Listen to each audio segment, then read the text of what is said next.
विठ्ठल रुक्मिणी मंदिर समिती बरखास्त, राज्य सरकारने दिले आदेश। नवीन समिती नियुक्त होईपर्यंत कारभार जिल्हाधिकाऱ्यांकडे। कर्ज पुनर्गठनाची फक्त घोषणा, अजूनही बँक देत नाहीये शेतकऱ्यांना कर्ज। आदेश आल्याशिवाय कर्ज नाही, बँकांची ठाम भूमिका। हिंगोली जिल्ह्यातल्या बोरी शिकारी गावात विजेच्या तारा पडून एका शेतकऱ्याचा मृत्यू। अनेक दिवसांपासून तारा तुटलेल्या असूनही प्रशासनाची डोळेझाक। आजचा दिवस भीषण अपघातांचा। जेजुरीजवळ एसटी पलटली तर पुण्याजवळच्या वडगाव धायरीमध्ये ट्रक खाली चिरडून 6 जणांचा मृत्यू। आणि प्रेमासाठी वाटेल ते, बायकोचं मंगळसूत्र तलावात पडलं म्हणून शेतकऱ्याने पंप लावून संपूर्ण तलाव केला रिकामा।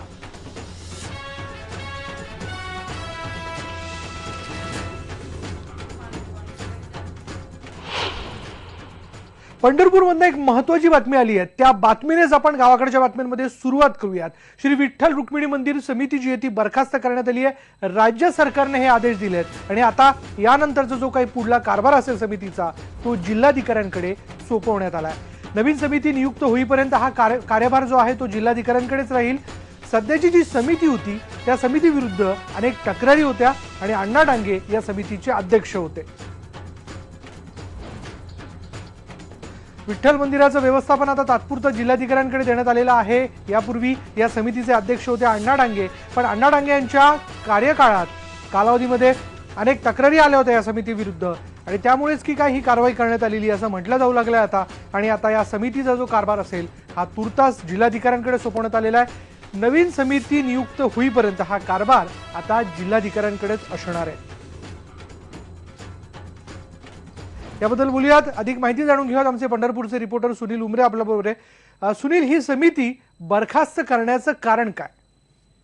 विशाल, या समिती बरखास्त करण्याची अनेक कारणं आहेत। त्यामध्ये पहिलं कारण आहे की ही जी 5 सदस्यीय समिती आहे या समितीच्या सदस्यांमध्ये कधीही एकमत झालेलं नाहीये। कोणत्याही विषयावरती अनेक वेळा या सदस्यांमध्येच वाद झालेले आहेत, हे सगळ्यात प्रमुख कारण आहे। आणि दुसरं कारण म्हणजे या समितीचा जो कारभार केलेला आहे, जे काही त्यांनी वारकऱ्यांच्या सेवा सुविधा दिलेल्या आहेत त्या सेवा सुविधांमध्ये पारदर्शकता नाही, त्यामध्ये अनेक घोटाळे झालेले आहेत। अशा पद्धतीच्या तक्रारी वारंवार वारकरी महाराज मंडळींनी शासनाकडे केलेल्या होत्या।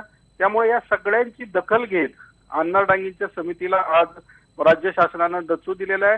अण्णा डांगेंची जी समिती आहे ती 31 ऑगस्ट 2012 म्हणजे साधारण 2 वर्ष 7 महिने ही समिती कार्यरत होती।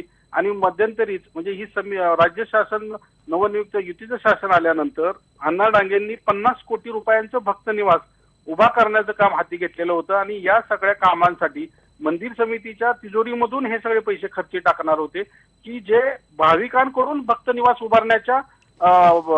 उभारण्यासाठी प्रस्ताव असताना देखील अण्णा डांगेंनी मंदिराच्या तिजोरीतून ही रक्कम खर्ची टाकण्याचा काम हाती घेतल्यामुळं वारकरी मंडळींमधून मोठ्या प्रमाणात नाराजी होती आणि याच्या सगळ्या तक्रारी थेट मुख्यमंत्र्यांपर्यंत गेलेल्या होत्या। त्यामुळं येत्या 8-10 दिवसामध्ये ही मंदिर समिती बरखास्त होईल अशा पद्धतीच्या हालचाली सुरू होत्या आणि त्याचा निर्णय आज झालेला आहे आणि याचा सगळा कारभार जो आहे तो आता जिल्हाधिकाऱ्यांकडे दिलेला आहे। विशाल, धन्यवाद सुनील या सगळ्या माहितीबद्दल। अण्णा डांगे अध्यक्ष असलेल्या मंदिर समितीला बरखास्त करण्यात आलेले आहे आणि आता तुर्तास हा जो कारभार असेल समितीचा म्हणजे नवीन समिती नियुक्त होईस तर मंदिराचा जो काही व्यवस्थापनाचा कारभार असेल तो सगळ्या जिल्हाधिकाऱ्यांकडे सोपवण्यात आलेला आहे। बघूयात नवीन समिती कशा पद्धतीने नियुक्त होते आणि कोण असणार आहे यामध्ये। यानंतर आपण जाणून घेणार आहोत व्यथा एका शेतकऱ्याची।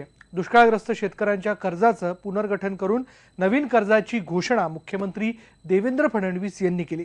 मात्र प्रत्यक्षात शेतकऱ्यांना बँका कर्ज द्यायला टाळाटाळ करतायत। पाऊस झाला, वातावरण जे आपण बघतोय त्यानुसार पेरणी योग्य झालेली आहे, मात्र हातात पैसा नसल्यानं शेतकरी पुरता हतबल झालाय। पाहूया आमच्या औरंगाबादचे ब्युरो चीफ सिद्धार्थ गोदाम यांचा हा विशेष रिपोर्ट। सांजखेड्याचे शेतकरी भाऊसाहेब भालेराव। भाऊसाहेबांच्या 2 एकर जमिनीवर बँकेच्या कर्जाचा बोजा आहे। मुख्यमंत्री देवेंद्र फडणवीस यांनी दिलेल्या कर्जाच्या पुनर्गठनाच्या आश्वासनामुळे भाऊसाहेबांना वाटलं आता पेरणीपुरतं कर्ज मिळेल। त्यांनी बँकेत कर्जाची मागणी केली। बँकेने कर्ज देण्यास नकार दिला। नातेवाईकांनीही पाठ फिरवली. त्यामुळे आता पेरणी कशी करावी या चिंतेत भाऊसाहेब आहेत. पाऊस पडला, मशागत झाली, पण आमच्याकडे पैसे नाही आहेत. बँकेत जर गेलं पैसे मागायला तर बँक म्हणते मागचे पैसे भरा आणि पुढचा नंतर विचार केला जाईल. शासनाने जी घोषणा केली ती ते घोषणा आधारे आम्हाला काही कुठलाच लाभ नाही आणि लाभ नसून आम्ही इकडे तिकडे 2-4 दिवसांनी भटकतो. आम्हाला सोयऱ्या धायऱ्याकडे काही पैसे मिळायला तयार नाही. आम्हाला जर बँकेने जर पैसे जर नाही दिले, पाऊस पडून बी शेती तयार करून काही उपयोग नाही. आमची शेती पडीत राहण्याच्या मार्गावर आहे. चिते पिंपळगावचे शेतकरी लक्ष्मण गुणावत यांची तर बँकेच्या चुकीमुळे गोचीत झाली. लक्ष्मण यांच्या सातबाऱ्यावर कर्ज घेतलेलं नसताना 1 लाखाचं कर्ज चढवलंय. बँकेच्या बोजापत्रानुसार तलाठ्यानं सातबाऱ्यावर 1 लाखाचा बोजा लावला. बँकेच्या 1 लाखाच्या भरोशावर लक्ष्मण यांनी इतर कर्ज घेतलं आणि बँकेने कर्ज दिलंच नाही. हातात पैसे आले नाही, खासगी कर्ज डोक्यावर चढलं आणि आता चुकीच्या बोजामुळं कर्ज मिळत नाही. अशा विचित्र अवस्थेत त्यांना 2 वर्ष शेती पडीक ठेवावी लागली. मागच्या वर्षी तर पडीत राहिली आणि आता या वर्षी पेरणी करायची तर अजून तर काही माझं नाही पैसेच नाही. सध्या तरी खतात यायचं काही हे नाही. त्यामुळे शेतकऱ्यांच्या कर्ज पुनर्गठनाचे आदेश अजून मिळालेले नाहीत. त्यामुळे शेतकऱ्यांना कर्ज देता येत नाही अशी बँकेची भूमिका आहे. नाही, अजून तर काही नाही आहे. फक्त आपल्याकडे कसं की वस्तू जोपर्यंत आदेश येत नाही आपल्या बँकेचा, वरिष्ठांचे आदेश आल्यानंतर आपण सुरुवात करू आपले पीक कर्ज. नाही म्हणजे पुनर्गठन झालेलं नाही का? नाही, पुनर्गठनाची प्रोसिजर सुरू आहे आमची. हां हो, पण नवीन कर्ज आणखी शेतकऱ्यांना नवीन वाटप कर्ज नाही. अजून यावर्षी सुरुवात नाही झाली. पीक कर्ज जोपर्यंत वरून आदेश येत नाही. एक 15 दिवसामध्ये आदेश येईल असं वाटतंय. ते आदेश आल्यानंतर आम्ही सुरू करू. निसर्गानं चांगली साथ दिल्यामुळं पेरणी योग्य वातावरण ग्रामीण भागात निर्माण झालेलं आहे. निसर्गाने जरी साथ दिली असली तरी प्रशासन अजून शेतकऱ्यांना साथ द्यायला तयार नाही. कर्जाचं पुनर्गठन करू असं मुख्यमंत्र्यांनी जाहीर केलं, मात्र शेतकऱ्यांच्या सातबाऱ्यावर कर्ज असल्यामुळं बँका आजही कर्ज द्यायला तयार नाही. त्यामुळं अनेक शेतकऱ्यांच्या पेरण्या खोळंबल्यात. जर सरकारने किंवा बँकांनी शेतकऱ्यांना लवकर साथ दिली नाही तर हा खरीपही धोक्यात येऊ शकतो आणि शेतकरी ही अडचणीत सापडू शकतो. शेतकऱ्यांच्या दुष्काळी परिस्थितीवर आजपर्यंत केवळ राजकारण झालं. विरोधी नेते येतात शेतकऱ्यांना न्याय मिळवून देण्याच्या फक्त गप्पा मारतात. सत्ताधारी येतात शेतकऱ्यांना आश्वासनांची पेंड दाखवतात. मात्र शेतकऱ्याची अवस्था जैसे थेच आहे. व्हिडिओ जर्नलिस्ट सुधीर जाधवसह सिद्धार्थ गोदाम, IBN लोकमत, औरंगाबाद.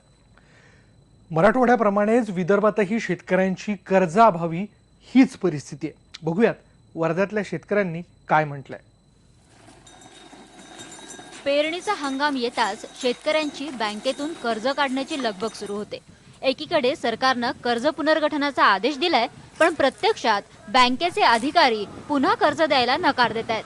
आम्ही 2 पेपरमध्ये वाचलं की मुख्यमंत्र्यांनी म्हटलं की पुनर्गठन बँकांनी करावं, पण बँकेमध्ये गेल्यानंतर तिथले मॅनेजर अधिकारी लोक म्हणतात की पुनर्गठनचा आम्हाला आदेशच आलेला नाही आहे. हे वर्ष कसं भागवण कसं नाही विचारायची बाप आहे. पैसा काही आहे ना, बँकवाले काही पैसे देऊन न राहिले. घोडे यांच्या घरात मुलीचं लग्न झालं, त्यामुळे पैसेच नाहीयेत. शेतीसाठी सुद्धा जिथे पैसे नाही तिथे मुलाचं शिक्षण तर दूरच. आमची एवढी परिस्थिती डाऊन आहे की यावर्षी बहिणीचं लग्न झालं. मला यावर्षी 12वी 70% असून मी शिकू शकत नाही. पुढची परिस्थिती एवढी डाऊन आहे की कर्जबाजार येऊन बसलेला. सरकारच्या आदेशानुसार जिल्ह्यातल्या सर्वच बँकांना कर्ज पुनर्गठन करण्याचे आदेश देण्यात आले आहेत. जर कुठल्या बँकेनं नकार दिला तर आमच्याकडे तक्रार करा, असं जिल्हाधिकारी म्हणतायत. शासनाचा स्पष्ट निर्देश आहे. कर्ज ज्या शेतकरीला कर्ज पुनर्गठन करून घ्यायचे आहे त्याचं पुनर्गठन त्यांना करायचे आहे. बँकाला ऑप्शन नाही आहे. कोणत्याही बँकची जर असेल तर मी सर्वांना विनंती करतो, रिक्वेस्ट करतो की मला तसेच डायरेक्टली मला सूचना द्यावे. आम्ही बँकेवर कारवाई करणार आहोत. एकूणच प्रशासन आणि बँक यांच्या सावळ्या गोंधळात शेतकरी मात्र भरडला जातोय. नरेंद्र मतेसह bureau report, IBN Lokmat, Wardha. थेट आपण या मुद्द्याला घेऊन शेतकऱ्यांशी चर्चा करूया. आमच्या औरंगाबादचे ब्युरो चीफ सिद्धार्थ गोदाम यांच्याबरोबर आता काही शेतकरी आहेत. सिद्धार्थ, या शेतकऱ्यांना कर्ज मिळण्यामध्ये नेमक्या कोणत्या अडचणी येत आहेत, कारण काय? विशाल, गेल्या अनेक दिवसांपासून शेतकरी आपली शेती ओली बघण्यासाठी तिष्ठला होता. निसर्गानं प्रामाणिकपणा दाखवला, तो बरसला. शेतीत पेरणीयोग्य वातावरण झालं. मात्र आपलं प्रशासन आणि सत्ताधारी यांनी शेतकऱ्याशी अप्रामाणिकपणा केल्याचं दिसतंय. कारण त्यांच्या हातात पैसा नाही, ओली जमीन आहे, त्यांना पेरणी करता येत नाही. याच विषयी बोलण्यासाठी माझ्यासोबत काही शेतकरी आहेत. मला एक सांगा, आता शेती पेरणी योग्य झालेली आहे, सगळं झालेलं आहे, काय अडचणीत कर्ज न भेटल्या? जे नवीन कर्ज मागायला गेल्यानंतर ते आदेशच नाही म्हणते आम्हाला कर्ज आलेलं अजून शासनाचा, आणि त्याच्यामुळं वेळेवर जरा पेरणी आता झाली नाही तर काय उपयोग होणार आहे त्याचा? पैसा वेळेवर आला तरच काहीतरी करता येईल शेतकऱ्याला. काय म्हणतात अधिकारी, काय म्हणतात बँकेत? अधिकारी म्हणते आम्हाला आदेश नाही अजून वरून नवीन कर्ज वाटपाला. त्यांची तरी काय चूक आहे? आदेश नसल्यावर ते कशी काय वाटते? शासनानं आदेश त्वरित द्यायला पाहिजे ना त्यांना. असं एकंदरीतच जयजीराव, तुम्ही सांगा मला, काय अडचणी उद्भवणार आहेत शेतकऱ्याला जर जमीन पेरण्यासाठी पैसाच नसेल? मुळात प्रश्न असा आहे की राज्य सरकारने आणि केंद्र सरकारने घोषणा केली की शेतकऱ्यांच्या कर्जाचं पुनर्गठन केलं जाईल, पण वस्तुस्थितीमध्ये आज अनेक, मला तर आज 100 गावामधून फोन आले की आम्हाला बँका कर्जासाठी दारात उभा करायला तयार नाही आहेत. या ठिकाणी मराठवाड्यामध्ये 6, 7 आणि 8 तारखेला सतत लागोपाठ 3-4 दिवस झाला पाऊस पडतोय. शेतकऱ्यांच्या आशा पल्लवित झाल्या आहेत. शेतामध्ये जावं तर शेतकऱ्यांच्याकडे आज बियाणं घेण्यासाठी पैसा नाही आहे. आणि मी तर आज अशा ठिकाणी पाहिले की एक शेतकरी आपापल्या नातेवाईकांच्याकडे, सावकाराकडे भटकताना पाहिला, कारण त्याला बँकेने हुसकून लावलं की मी तुला कर्ज देऊ शकत नाही. कर्ज का देऊ शकत नाही? तर तुझ्या भावाकडे कर्ज आहे म्हणून. म्हणजे त्याच्या भावाकडे कर्ज थकबाकीमध्ये आहे म्हणून त्याला कर्ज नाही आहे. हा कुठला न्याय आहे? म्हणजे एकीकडे सरकार सांगतंय की तुम्हाला कुठल्याही प्रकारचं मागचे थकबाकी असेल तरी आम्ही तुम्हाला नव्याने पुनर्गठन करून कर्जाचे हप्ते पाडून देतो आणि तुम्हाला नव्याने आम्ही कर्ज द्यायची आमची तयारी आहे. एकीकडे सरकारचा आदेश असताना तो आदेशाची अंमलबजावणी अजून खाली झालेली नाहीये. आणि सरकार, मी आत्ताही आज कलेक्टर ऑफिसमध्ये संध्याकाळी 6 वाजता जाऊन आलो, आदेशाची प्रत मागितली तर आदेशाची प्रत मला 1 तासभर आदेशाची प्रत मिळाली नाही. याच्यापेक्षा एवढं प्रशासनाचं दुर्लक्ष काय असू शकत नाही. माझं म्हणणे, जर आता का कर्ज मिळालं नाही तर पाऊस पडून सुद्धा काही उपयोग नाही. कारण आमच्याकडे मराठीमध्ये शेतकऱ्यांच्या मध्ये म्हण आहे, गाथ वाफ. जर ती आता वाफ जी आहे ही वाफ जर गेली तर शेतकऱ्यांनी पेरलं काय, नाही पेरलं काय. जर उशिरा पेरलं गेलं तर उत्पन्नामध्ये जी काही घट होती. आणि एकंदरीतच पूर्ण अडचणीमध्ये शेतकरी आहे. विशाल, या ठिकाणी मी एक आठवण करून देतो, विरोधी पक्षाचा धर्म निभावण्यासाठी शरद पवार ग्रामीण भागात फिरले, दुष्काळाची त्यांनी पाहणी केली आणि त्यांनी कर्जमाफीची घोषणा केली. दुसऱ्या बाजूने सत्ताधारी आले, त्यांनी आपलं कर्तव्य बजावलं. कर्जाचं पुनर्गठन करण्याचं आश्वासन या ठिकाणी मुख्यमंत्र्यांनी दिलं. एकंदरीतच दोन्ही नेत्यांनी आपापले धर्म पाळले, मात्र शेतकऱ्याच्या हातात काही पडलेलं नाही. जमीन ओली आहे, पेरणी योग्य झालेली आहे, मात्र आता त्याच्या हातात पैसा नाही. अशा एक विचित्र संकटामध्ये शेतकरी सापडलेला आहे. त्याला जर पेरणीसाठी आता सोय झाली नाही तर मागचे दिवस शेतकऱ्यांचे पुढे येण्यामध्ये वेळ लागणार नाही आणि येणाऱ्या काळात शेतकऱ्यांच्या आत्महत्या झाल्या तर आपल्याला आश्चर्य वाटायला नको. विशाल, धन्यवाद सिद्धार्थ या सगळ्या माहितीबद्दल. अत्यंत विचित्र अशा परिस्थितीत शेतकरी अडकलेला आहे. कर्जाचं पुनर्गठन केलं जाईल अशी घोषणा मुख्यमंत्र्यांनी खुद्द केलेली होती, पण याची अंमलबजावणी अजूनही होताना दिसत नाही. त्यामुळे शेतकऱ्यासमोर प्रश्न आहे की हंगाम आहे, पाऊस पडतोय, पण बियाणं घ्यायला हातात पैसा नाही आहे. अशा या सगळ्या परिस्थितीत जर हा हंगाम निघून गेला तर करायचं काय, असा प्रश्न शेतकऱ्यांसमोर पडलेला आहे. यानंतर इथे वेळ झाली का ब्रेकची, आणि ब्रेक नंतर पाहूया. विजेच्या तारा पडून शेतकऱ्याचा मृत्यू होऊनही महावितरणचं अक्षम्य दुर्लक्ष.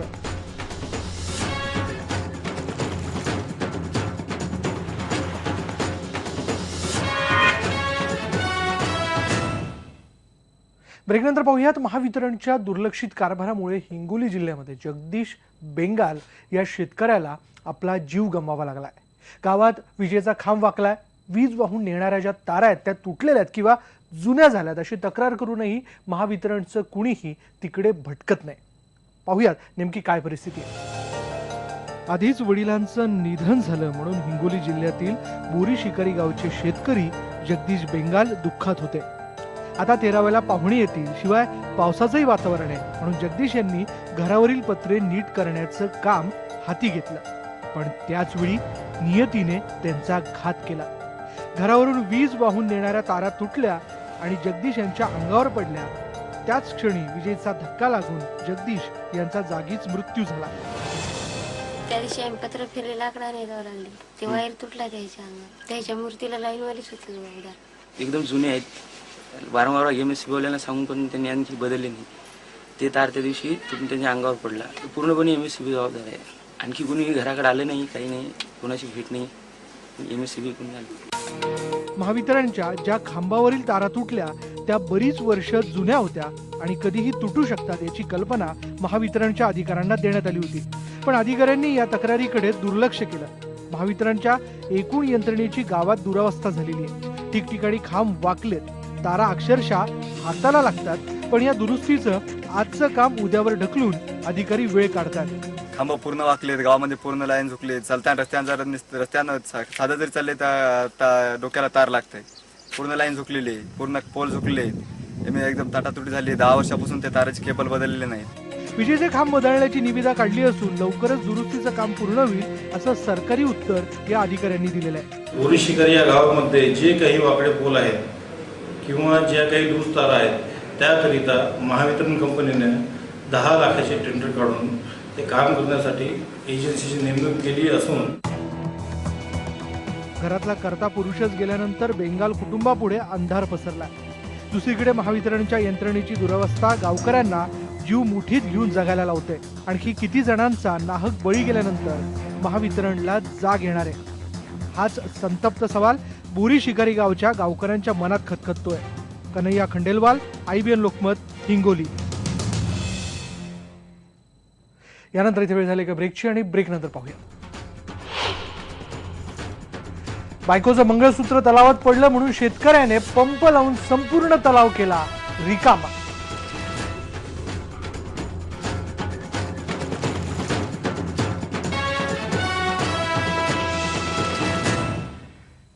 ब्रेक नंतर एक अजब बातमी आपण जाणून घेऊयात. स्त्री हट्ट सर्वात मोठा असं गमतीनं म्हटलं जातं, पण अमरावतीत एका पतीनं आपल्या बायकोच्या हट्टापायी गावचा तलाव रिकामा केलाय. अमरावती जिल्ह्यातल्या चिखलदरा तालुक्यातल्या कामापूर गावातला रामू बेलसरे याच्या पत्नीचं मंगळसूत्र तलावात पडलं. हे मंगळसूत्र शोधण्यासाठी रामूने प्रयत्न केले, पण ते मिळत नाही असं पाहिल्यानंतर त्याने चक्क डिझेल पंप लावून तलाव रिकामा केला. आधी शेतीसाठी पाणी उपसत असेल असं वाटून रामूकडे दुर्लक्ष करण्यात आलं, पण त्यानं सगळा तलावच रिकामा केल्यानंतर रामूचा हा प्रताप वनाधिकाऱ्यांपर्यंत पोहोचला. वनकर्मचाऱ्यांनी या तलावाचा पंचनामा केला आणि रामूला दम दिला आणि हा तलाव पुन्हा भरला. रामूच्या पत्नीचं मंगळसूत्र काही सापडलं नाही, पण तिच्यावरच्या अतीव प्रेमापोटी आपण हा तलाव रिकामा केल्याचं रामूचं म्हणणं आहे. यानंतर इथेच थांबणार आहोत. पहा फक्त IBN लोकमत.